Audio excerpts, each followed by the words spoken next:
If I had my druthers, I'd be in a different school somewhere in this country every day because we have so much work to do. But you don't have to be black, interestingly enough. Let me tell you. You think about, there is a crisis with the young black males. There are more young black males in college.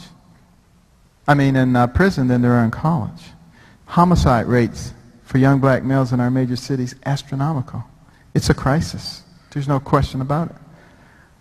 And the images that they see, the rap singers, the basketball players, these are the images that are held up. You look at the major black media, Jet and Ebony, what's on the front every single time? Sports and entertainment. It's like, don't have anybody else. What about people like Shirley Jackson? Black female. First black female to receive a PhD from MIT. The president of Rensselaer Polytechnic Institute was the first female to be chairman of the Nuclear Regulatory Commission, president of the AAAS, the largest scientific organization in the world. And there are many who have accomplished intellectual things. Those people aren't talked about. So those young people don't see them. And what about the history? Anybody could take that young black boy by the hand, 6-year-old, and walk down the streets of Baltimore, and they could give him a black history lesson that would thrill his heart and make him know that his ancestors played a great role in the development of this country. They could start by pointing to his shoes and say, it was Jan Matzliger, a black man, who invented the automatic shoe-lasting machine, which revolutionized the shoe industry throughout the world. And you walk on that clean street, and you can talk about Charles Brooks, a black man, who invented the street sweeper, those machines with the big brushes, clean the streets. And down that street comes a big refrigerated tractor-trailer truck. And you can tell them that it was Frederick Jones, a black man, who invented the refrigeration system for trucks, later applied for airplanes and trains. And it comes to a stop at the red light. You tell them it was Garrett Morgan, a black man, who invented the traffic signal.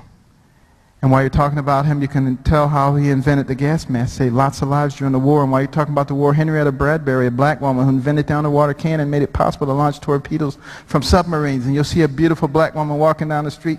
A black man did not invent her, but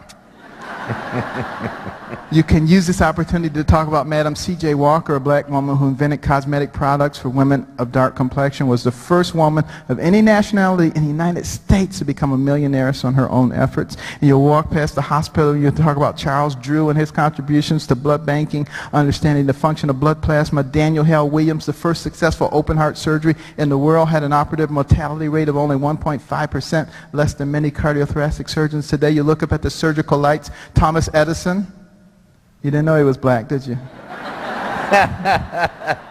and let a rap singer put that in there somewhere.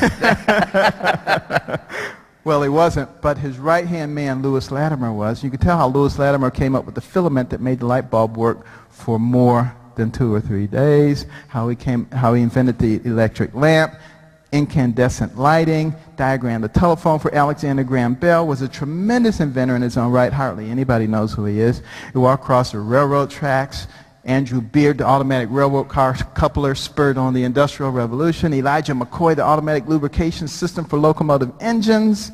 In fact, he had so many inventions, something new would come out. People would say, is that a McCoy? Is that the real McCoy? You got racist people like David Duke talking about the real McCoy, don't even know who they're paying homage to. So, you know. So you can see that young man never had a reason to believe that his ancestors didn't play a big role in the development of this country, and you don't have to be a black person to give him that history lesson, because we're all in this together. But the interesting thing is, I can take that same walk down the street for virtually any nationality in this country, and I can point out tremendous contributions that were made, and that's how the United States of America became the pinnacle nation in the world, faster than any other nation has ever reached the pinnacle. There is something special about us, and that's why we're the United States. So we need to keep that in mind. We need to make it clear to all of our young people, because when we work together, we can do virtually anything.